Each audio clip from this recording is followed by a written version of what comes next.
The sound of the Starlight Gala was a symphony of power, the clinking of champagne glasses, the murmur of billion-dollar deals, and the frantic click of cameras celebrating tech wunderkind Richard Sterling.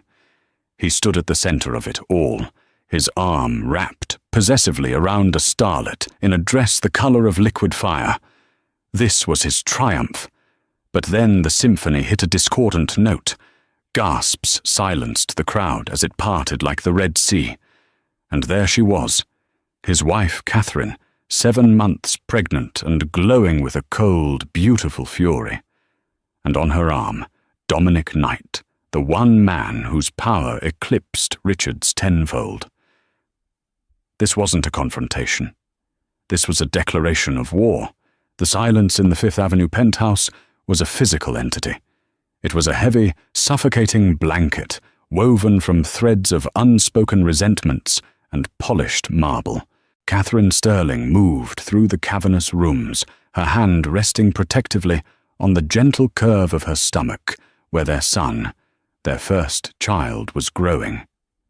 Each step echoed on the gleaming white floors, a lonely metronome, counting down the seconds of her gilded imprisonment.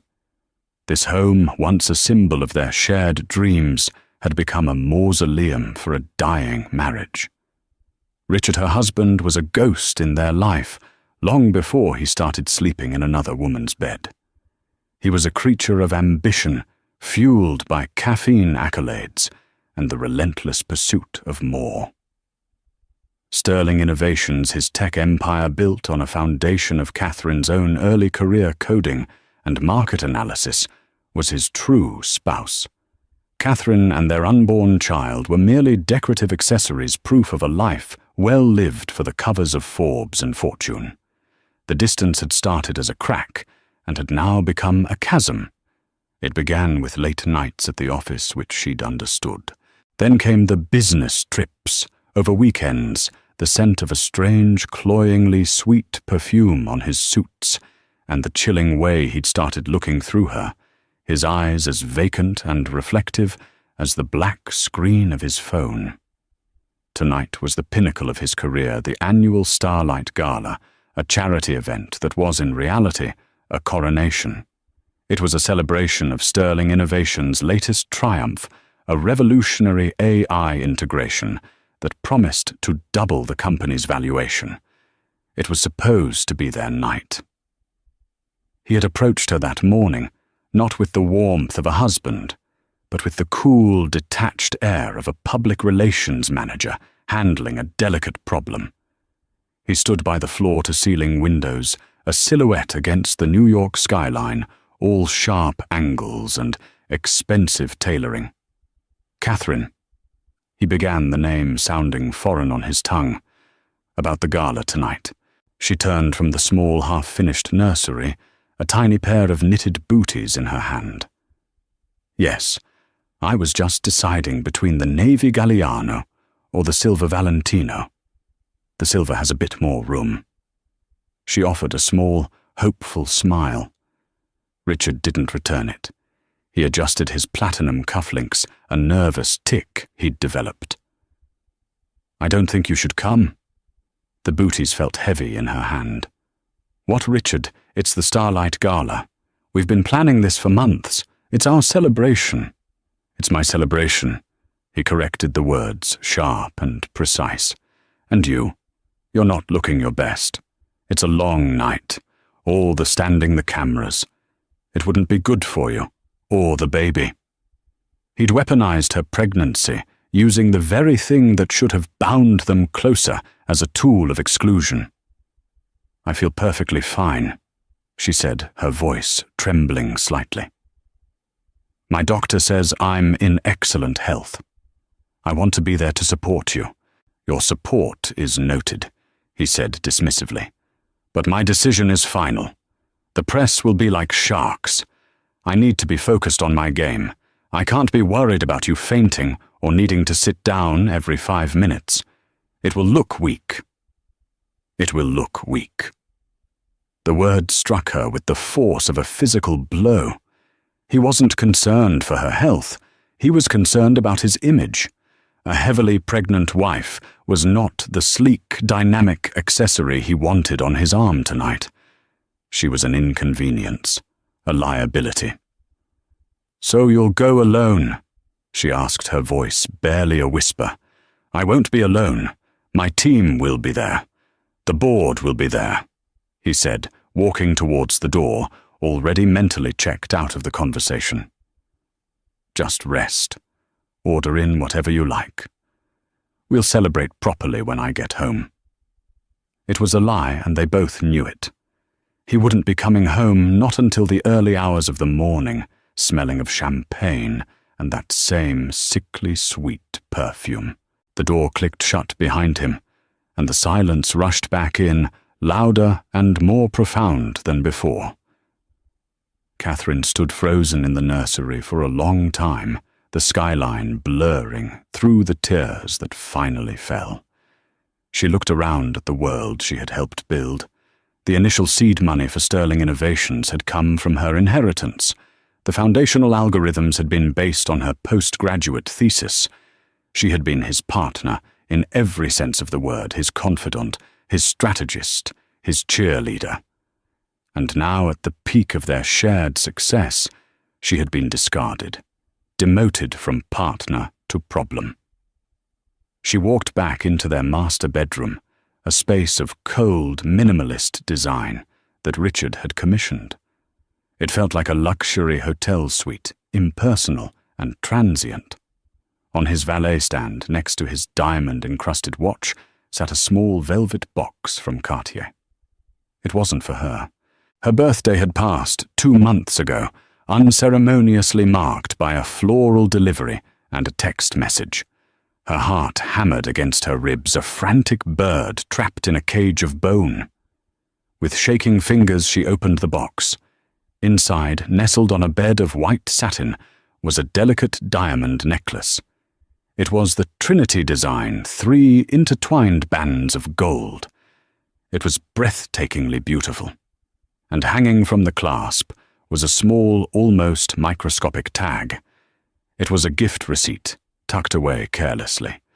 The name on the receipt was not Catherine Sterling. It was Crystal Vance. Catherine's breath hitched. Crystal Vance, the 24-year-old model-turned-influencer, whose face was plastered on every bus and billboard in the city, the current it girl, known for her scandalous social media presence and a string of high-profile, short-lived affairs with wealthy men. The scent on Richard's suits suddenly had a name. The late nights had a face. The cruelty had a reason. A wave of nausea entirely unrelated to her pregnancy washed over her. She stumbled back, sinking onto the edge of their perfectly made bed. The betrayal was so blatant, so utterly disrespectful, it was almost absurd. He wasn't just cheating on her. He was preparing to flaunt his infidelity on the biggest night of his career, while his pregnant wife was locked away in their penthouse like a mad woman in the attic. He thought she was weak, a fragile, hormonal creature to be managed and hidden away. He thought she would sit here, cry into a pint of ice cream, and wait for him to return with his flimsy excuses. A new feeling, cold and hard as steel, began to form in the pit of her stomach, displacing the grief. It was rage, a pure, clarifying anger that burned away the tears and the shock. He had underestimated her. He had forgotten who she was before she became Mrs. Sterling. He had forgotten the Davenport blood that ran through her veins, a lineage of quiet, determined strategists who never ever backed down from a fight. She would not be hidden. She would not be dismissed. She would not be a footnote in her own husband's success story. He wanted a night free of the inconvenience of his pregnant wife. He wanted to shine in the spotlight with his new polished accessory. Catherine stood up, her movements now steady and purposeful. She walked to her dressing room, the Cartier box clutched in her hand. A plan began to crystallize in her mind, audacious and terrifying, but utterly necessary. Richard wanted a show. She would give him one. She would give them all a show they would never forget. She pulled out her phone, her thumb hovering over a name in her contacts she hadn't dialed in over 3 years. A name that represented a different life, a different path she could have taken. A name that commanded more respect, more power and more fear in their world than Richard Sterling could ever hope to achieve. She pressed the call button. "Dominic," she said, her voice clear and strong, devoid of any trace of tears. "It's Catherine Sterling. I need your help, and I believe I have a proposition that will be of great interest to you." The proof had been accumulating for months, a slow poison seeping into the foundations of their marriage. It started with the small, almost negligible signs that a trusting heart might dismiss. The second phone, the one he called his international line that he guarded with the ferocity of a dragon protecting its hoard. The hushed conversations that would abruptly end the moment she entered a room. The way he began to critique her, chipping away at her confidence with casual cruelty. Her taste in art was provincial. Her choice of friends, unambitious. Her pregnancy body, matronly. Each comment was a tiny paper cut, insignificant on its own, but collectively they had left her bleeding. The discovery of the Cartier box was merely the final damning confirmation. Holding the receipt with Crystal Vance's name printed in neat corporate script was like holding a death certificate for her marriage. All the abstract fears and whispered anxieties had coalesced into this one tangible, soul-crushing piece of evidence. After her call to Dominic Knight, Catherine moved with a chilling, newfound clarity. The grief was still there, a cold, heavy stone in her chest, but it was now encased in a shell of pure, unadulterated resolve. She laid the Cartier box on her dressing table, a shrine to her husband's treachery. For the next hour she became a detective in the ruins of her own life. She had always respected Richard's privacy, a courtesy he had clearly not extended to her. That boundary was now obliterated. She went to his home office, a sleek chamber of glass and chrome overlooking Central Park. His personal laptop was open on the desk. In the past, she would never have dreamed of touching it. Now she sat down without hesitation. It was password protected, of course. She tried their anniversary. Access denied. She tried his mother's birthday. Access denied. Then a bitter smile touched her lips. She typed in the launch date of the AI project that was being celebrated tonight. Welcome, Richard Sterling. It was sickeningly easy. His digital life was a roadmap of his deceit. There was a dedicated email folder cleverly labeled Project Starburst, a name so generic she'd never thought to question it. Inside were not project timelines or corporate memos, but a torrent of messages between him and Crystal. Can't wait to have you on my arm tonight. The whole world will see you, he had written just this morning. They'll all be so jealous, Crystal had replied, her message punctuated with a string of champagne bottle emojis. Especially the frumpy wife you keep hidden away. Is she still locked in the tower? Catherine felt the bile rise in her throat. Frumpy. Hidden away. They were mocking her, laughing at her from their digital playground. She scrolled further, her eyes scanning flight confirmations to St. Bart's receipts from Michelin-starred restaurants she had begged to go to, and most damningly, a series of emails with a high-end jeweler. They were discussing designs for an engagement ring. He was planning to leave her. After the baby was born, after the media buzz from his latest launch died down, he was going to discard her and their newborn child to start a new, shinier life with his model. The plan wasn't just to cheat. It was to replace.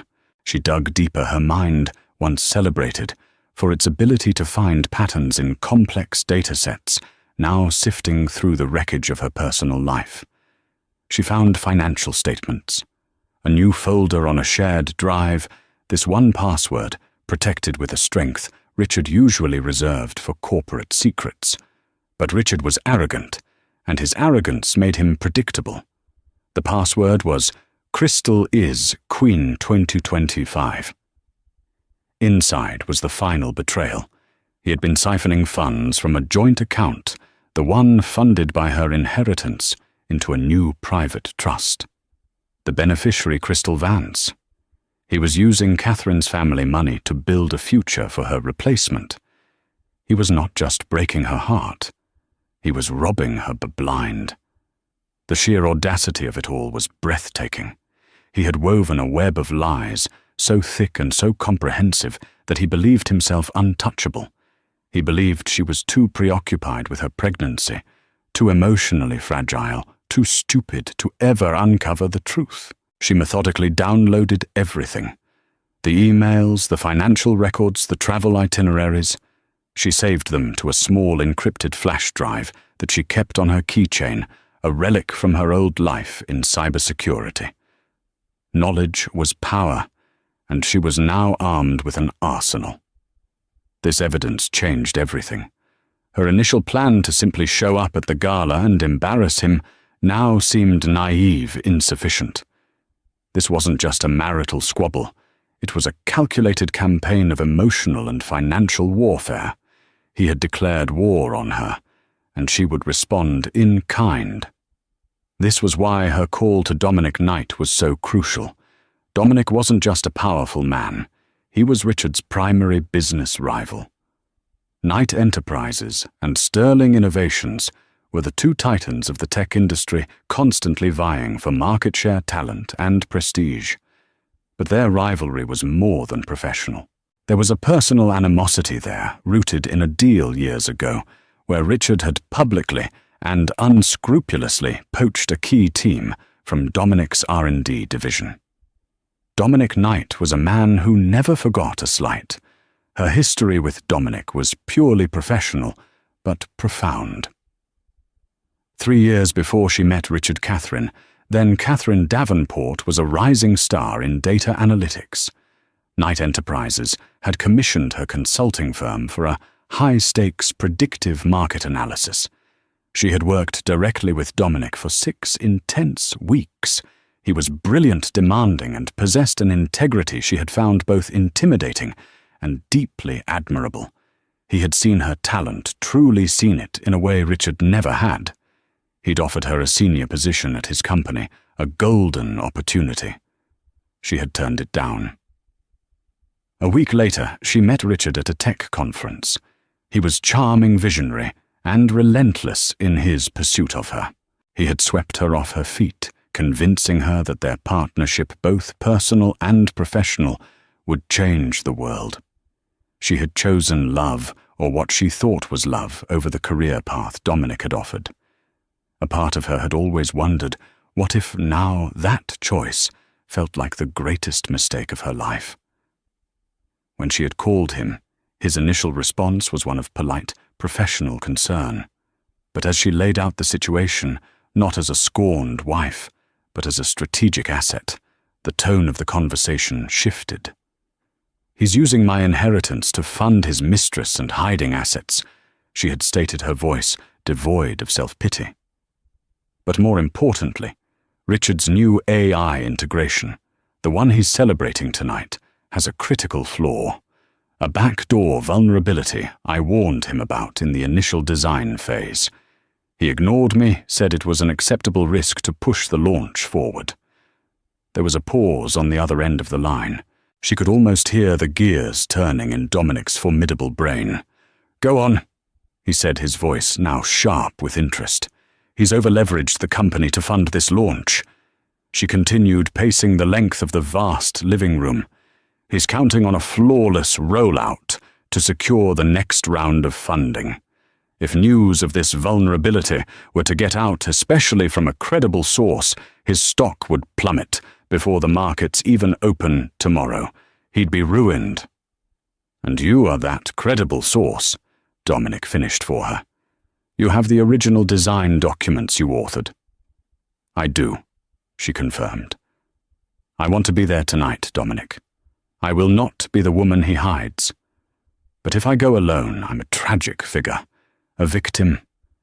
The media will pity me. If I go with you, I'm a threat. I'm a queen arriving to reclaim her kingdom." The silence stretched for a moment longer. Then a low chuckle rumbled through the phone. It was a sound of pure predatory appreciation. "He called your pregnancy a liability that would make him look weak," Dominic mused, recalling what she had told him. "I think, Catherine, you are about to become his single greatest liability. My car will be there for you at 8 o'clock sharp. Wear something magnificent." The call ended. Catherine slipped the encrypted drive into her purse. The unveiling of the betrayal was complete. Now came the reckoning. The black Bentley, sleek and silent as a panther, pulled up to the curb precisely at 8 Morse p.m. It was an emissary from a world of real power, a stark contrast to Richard's flashy, custom-painted Lamborghini, a vehicle designed to scream for attention. Dominic Knight's car whispered it. Catherine had spent the preceding hours in a whirlwind of focused activity. The tears were done. The shock had hardened into a diamond-sharp resolve. She had called her personal lawyer a shrewd older woman named Ms. Albright and had her draw up immediate divorce and asset-freezing petitions ready to be filed the moment the markets opened in the morning.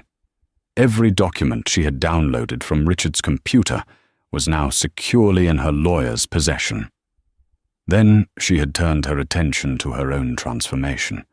She had dismissed the stylist Richard employed, a woman who always dressed her in soft, muted pastels clothes that made her fade into the background. Instead, she went to the back of her cavernous closet, to a section that had been untouched for years. There she found what she was looking for, a gown she had bought for a gala she was supposed to attend with Dominic Knight 3 years ago, before she'd cancelled to go on her first date with Richard. It was a creation of deep, emerald green silk, a colour that symbolized rebirth and wealth. It was daring with a slash of a neckline that was elegant yet unapologetic, and it was masterfully tailored to drape over her 7-month baby bump, not hiding it, but celebrating it, framing it as a source of power and life. It was the dress of a queen, not a victim. She paired it with the Davenport emeralds, a family heirloom that her mother had given her jewelry that held more history and quiet dignity than anything Richard had ever purchased. When she descended in the private elevator to the building's lobby, the driver, a stoic man in a perfectly tailored suit, opened the door for her without a word, his expression unreadable but respectful. The interior of the Bentley was a cocoon of soft leather and polished burr walnut. The drive to the Metropolitan Museum of Art, where the gala was being held, was short. Dominic was waiting for her not inside the car, but on the sidewalk, standing just outside the cordon of press and onlookers. The sight of him caused a stir. Dominic Knight rarely attended these events. His presence alone was a news story. He was exactly as she remembered, tall and impeccably dressed in a classic black tuxedo that made him look less like a businessman and more like a statesman. His dark hair was threaded with distinguished silver at the temples, and his eyes, a piercing shade of grey, missed nothing. They held a glint of wry intelligence, and something else, a quiet, unwavering intensity. He turned as she stepped out of the car, and his eyes swept over her. There was no pity in his gaze, only a deep, profound respect that she realized she had been starving for. "Catherine," he said, his voice a low baritone that cut through the city noise. "You look magnificent. The colour of money, I thought." She replied, a small, wry smile touching her lips for the first time that day. He offered her his arm. "And revenge." His own smile was thin, but genuine. As she took his arm, she felt a current of solid, unshakable strength. It wasn't the volatile, performative power that Richard projected. It was the quiet, bedrock certainty of a man who had built an empire and had nothing to prove. Instead of heading straight for the red carpet, he guided her to a quiet spot by the fountain, shielded from the majority of the press. The flashes of cameras were a frantic, strobing backdrop to their conversation.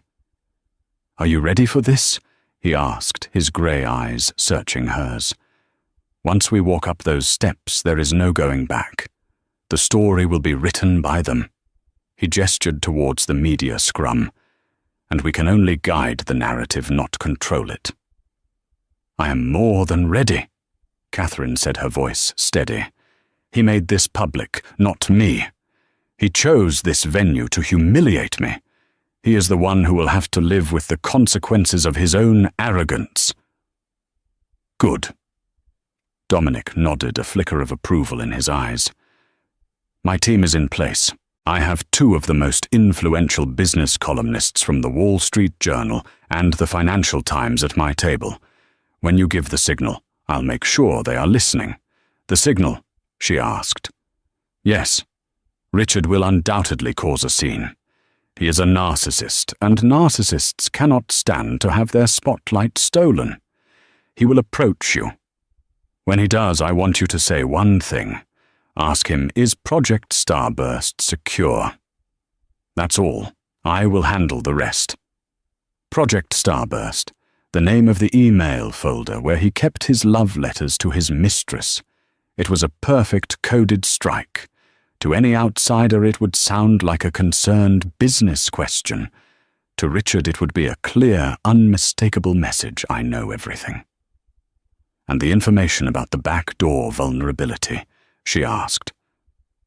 "My cybersecurity division is already running a quiet diagnostic on the public-facing code. They believe they have found the exploit you described. We won't leak it, not yet. We will let Richard sweat. Tomorrow Ms. Albright will file your petitions. At the same time, my acquisitions team will send a confidential low-ball offer to the Sterling Innovations Board to buy a controlling interest in the company, citing grave concerns about leadership stability and product integrity. We will present them with the evidence of his financial malfeasance and the security flaw. The board will be forced to choose: protect their CEO or protect their investment. I assure you they will choose their investment." Catherine's breath caught in her throat. This was more than she could have ever orchestrated on her own. He wasn't just helping her. He was mounting a full-scale corporate takeover, using her intelligence as the tip of the spear. "Why are you doing all of this, Dominic?" she asked, genuinely needing to know. "This is an enormous risk for you, too." He looked away for a moment, his gaze fixed on the magnificent floodlit facade of the museum. 3 years ago, I told you that your talent was being wasted. I offered you a chance to build something real. You chose him. I respected your choice, but I never respected the man. I despise bullies, Catherine, and I have a long-standing policy against allowing arrogant fools to control technology that has the potential to be world-changing. He is a liability to the entire industry. Removing him is not just good for you, it's good for business. He then turned back to her, his expression softening almost imperceptibly. And besides, he added, his voice quieter now, I am also a man who believes that loyalty and brilliance should be rewarded. You possess both. Consider this a long overdue job offer. When this is over, I'm creating a new R&D division focused on ethical AI, and I want you to run it. Tears pricked at the back of Catherine's eyes, but this time they were not tears of sorrow or betrayal. They were tears of overwhelming gratitude and a fierce, surging sense of hope. He wasn't saving her. He was empowering her. He was handing her the tools to save herself. She took a deep breath, straightened her shoulders, and met his gaze. The alliance was forged. It wasn't born of pity or romance, but of something far stronger, mutual respect and shared strategic interest.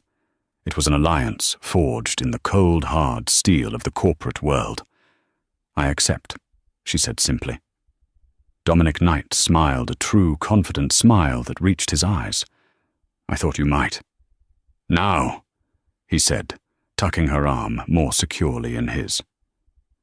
"Shall we make an entrance?" Together they turned away from the fountain and began their slow, deliberate walk toward the grand staircase and the sea of flashing lights, ready to step into the heart of the storm. The grand hall of the museum had been transformed into a celestial wonderland. Thousands of tiny, twinkling lights were strung from the impossibly high ceiling, mimicking a star-filled night sky.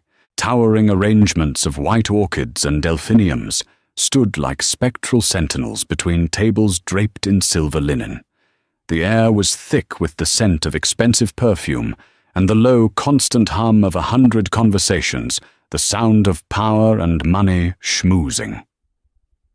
Richard Sterling was holding court near the magnificent multi-tiered champagne fountain. He was in his element, a peacock displaying its full plumage. Dressed in a Tom Ford tuxedo with a velvet jacket, the color of midnight, he radiated an almost blinding aura of self-satisfaction.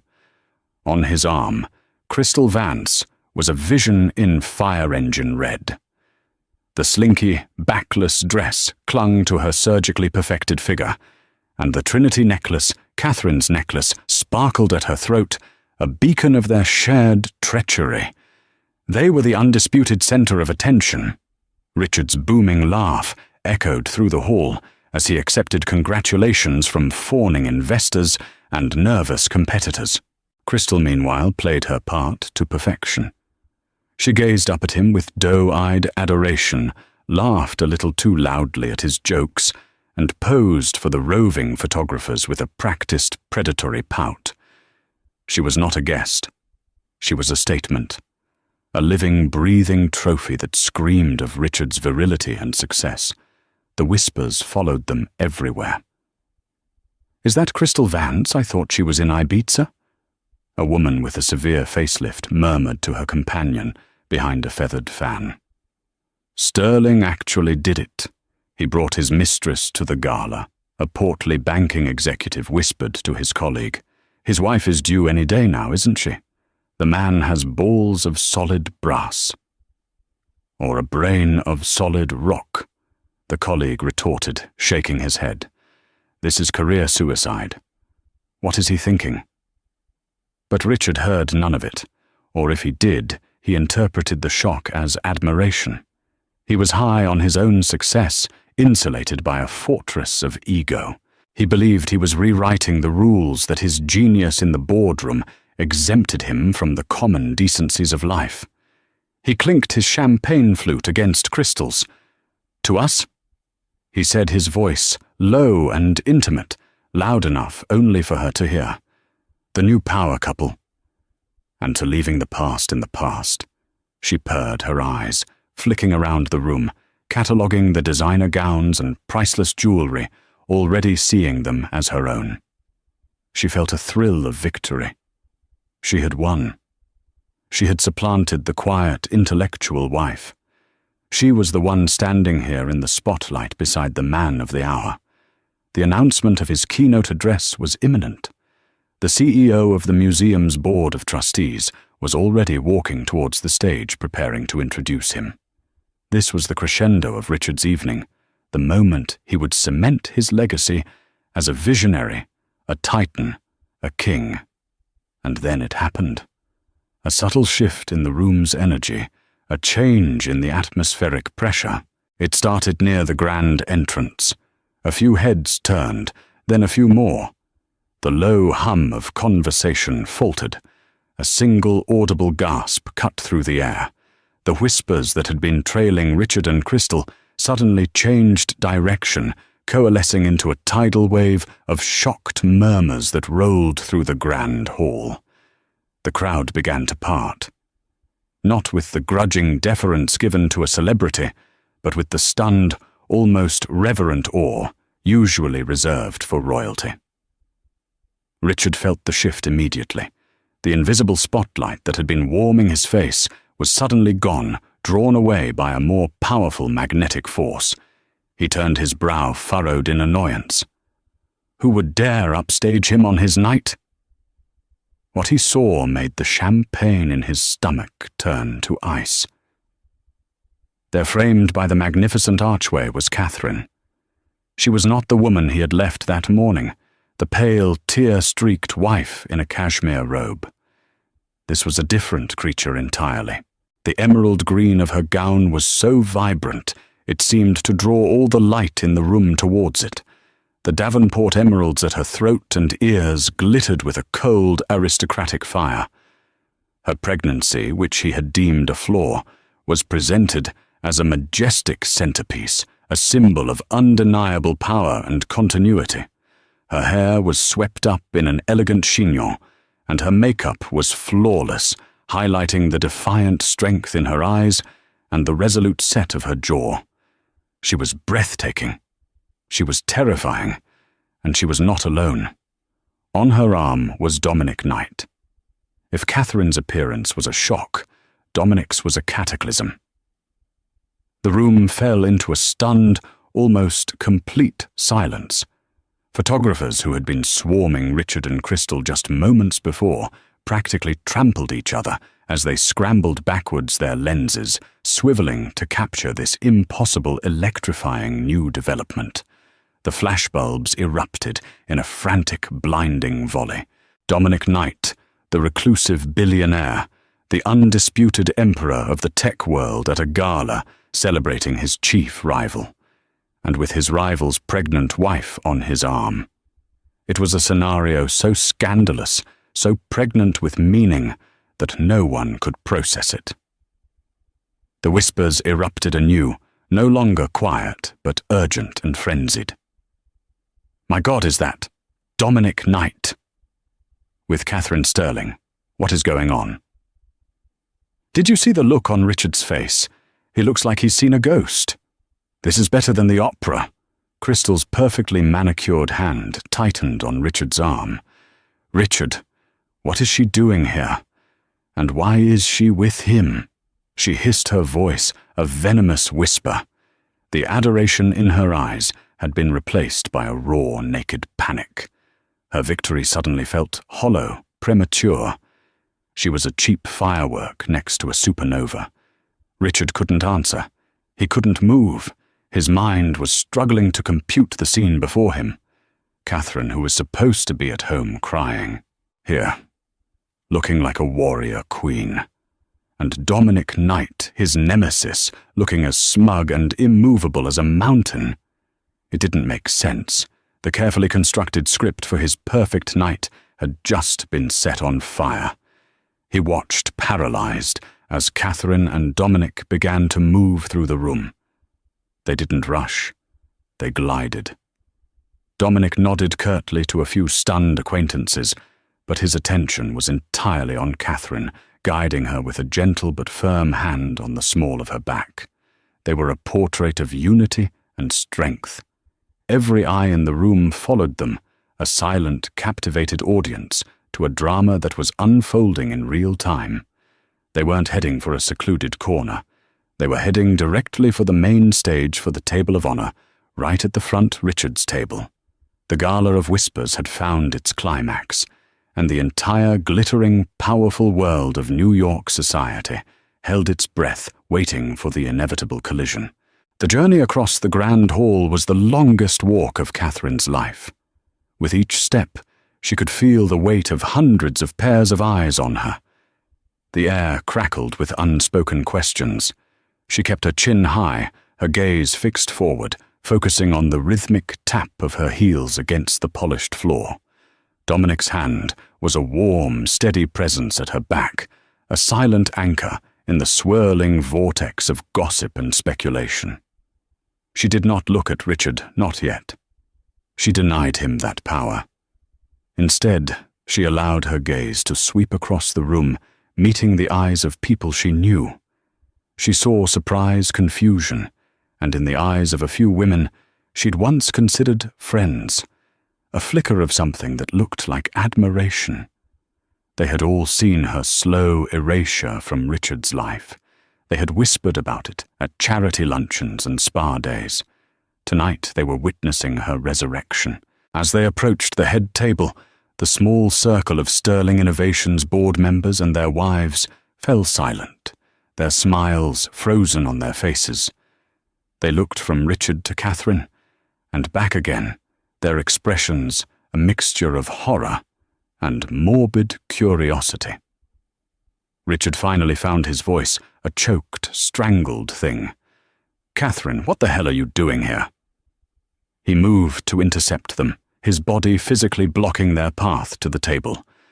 Crystal remained glued to his side, her face a mask of fury, the sparkling necklace at her throat suddenly looking cheap and gaudy. Catherine stopped positioning herself directly in front of her husband. She finally met his eyes, and the cold fury in her gaze made him flinch. "You must be mistaken, Richard," she said, her voice calm and clear, carrying easily in the tense silence. "My invitation said the Starlight Gala. This is the right place, isn't it?" Her eyes flicked dismissively towards Crystal. "Though I see you've brought the evening's entertainment." The insult delivered with such icy precision landed like a slap. Crystal's face flushed a blotchy, furious red. "I am his guest," she spat. "I'm sure you are," Catherine replied, not even bothering to look at her again. Her attention was solely on Richard. "I told you to stay home," Richard hissed, trying to keep his voice low, but the fury was making it tremble. "I told you that you weren't well enough." "Oh, but I've never felt better," Catherine said, placing a hand on her stomach. "My son and I decided we couldn't miss his father's big night. We wanted to be here to support you." She infused the word support with a heavy, menacing irony. Dominic Knight had remained silent until now, a towering, observant presence. He stepped forward slightly, his shadow falling over Richard. He didn't say a word to Richard. He simply looked down at him, a silent, contemptuous dismissal that was more insulting than any verbal tirade. Then he turned to the gaping board members. "Gentlemen," Dominic said, his voice a smooth, commanding baritone. "Mrs. Sterling was feeling a bit under the weather earlier, so I offered her a ride. I trust you have room for 2 more at your table." It was not a request, it was a command. The chairman of the board, a man named Gerald Whitney, paled and began stammering. "Of course, Mr. Knight, of course, an honor." Richard felt control slipping through his fingers like sand. Dominic Knight was at his table with his wife. His masterpiece of a night was turning into a public crucifixion. He had to regain control. "This is a private table, Dominic," Richard snarled, "and this is a family matter." "It seems to me," Dominic replied, his voice dangerously soft, "that you made it a public matter the moment you walked in here with this person." He gave Crystal a look of such profound disgust that she physically recoiled. "Catherine is your wife and the mother of your heir. She belongs here. The question is, does she—" He gestured vaguely at Crystal. The air was electric. Guests at nearby tables were shamelessly craning their necks to hear. The photographers were in a frenzy, their flashes creating a non-stop disorienting strobe effect. This was the moment. The signal. Catherine looked directly into Richard's panicked, furious eyes. She leaned in slightly, as if sharing an intimate secret, and pitched her voice just low enough so that only he and those at the table could hear clearly. "You're right, Richard. We should be celebrating your success. After all, so much is riding on it," she said, her voice a silken threat. "Tell me, is Project Starburst secure?" The reaction was instantaneous. The blood drained from Richard's face. His eyes widened in pure, unadulterated terror. The name, the intimate secret name of his affair, of his betrayal, spoken from his wife's lips in this public forum, was a devastating blow. It was a direct hit below the waterline. He understood immediately. She knew. She knew everything. The carefully compartmentalized worlds he had built had just collided and exploded. He stared at her speechless.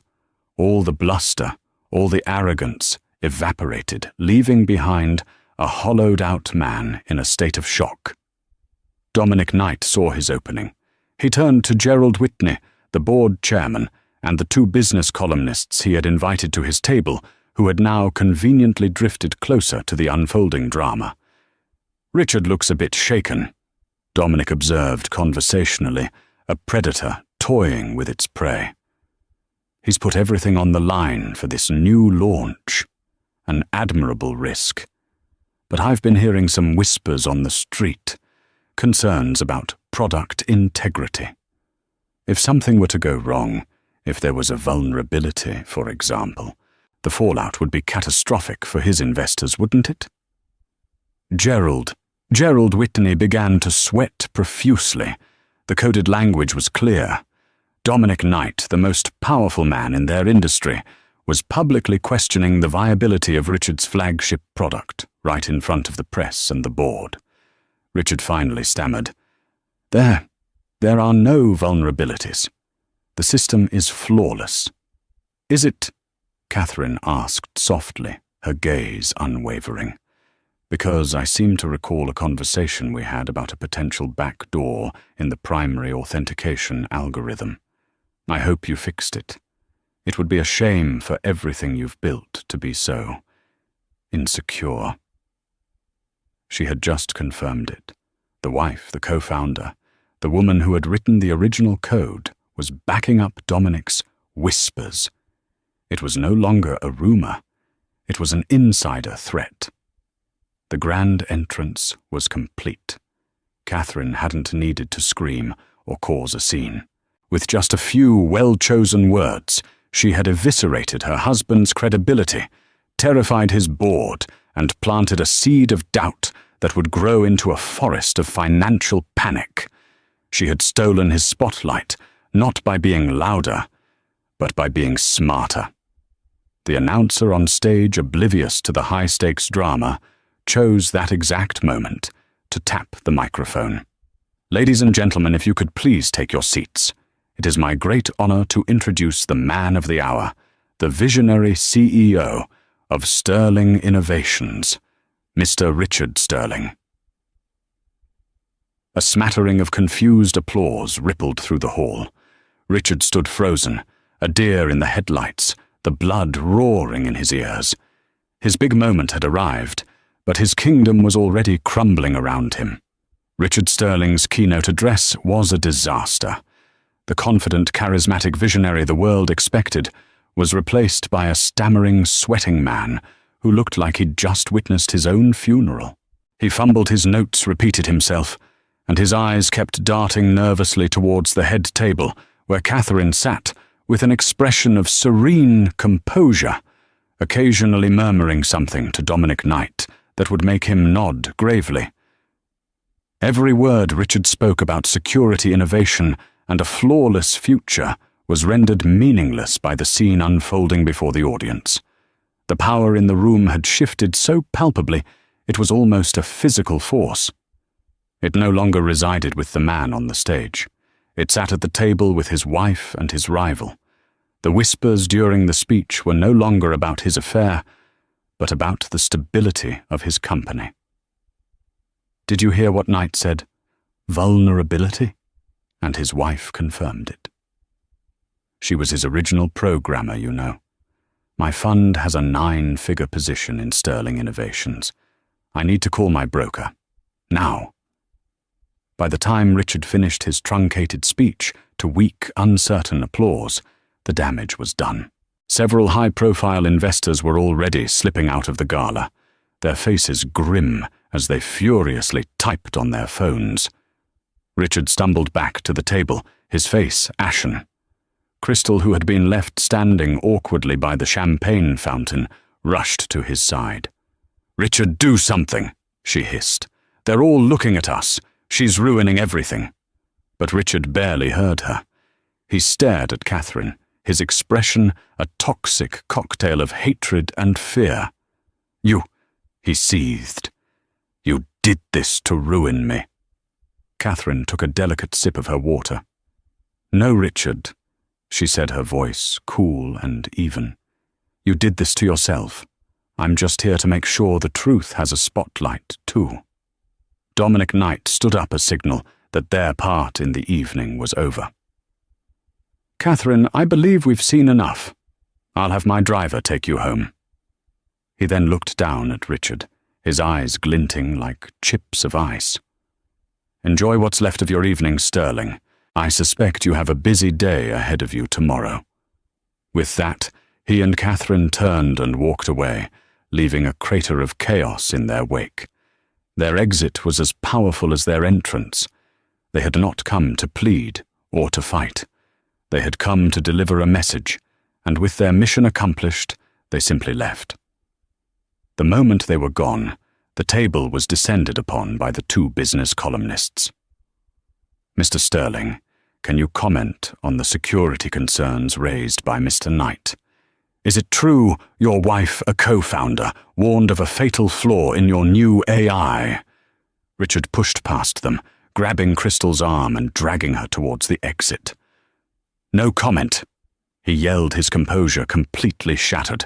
The gala his coronation had become his public humiliation. The flashbulbs followed him out, not capturing a triumphant CEO, but a panicked man fleeing the scene of his own downfall. The fallout was immediate and brutal.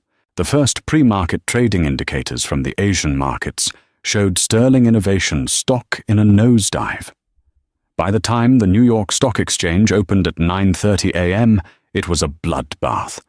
The stock plunged over 40% in the first hour, wiping out billions of dollars in market capitalization. At 9:35 a.m., Ms. Albright filed the divorce petition, citing infidelity and financial fraud. Simultaneously, she filed an emergency motion to freeze all of Richard and Catherine's joint assets, effectively cutting him off from the fortune he had been using to fund his affair. At 10:00 a.m., the Sterling Innovations Board of Directors received a formal confidential offer from Knight Enterprises. The offer was to acquire a 51% controlling stake in the company at a fraction of its value from the previous day.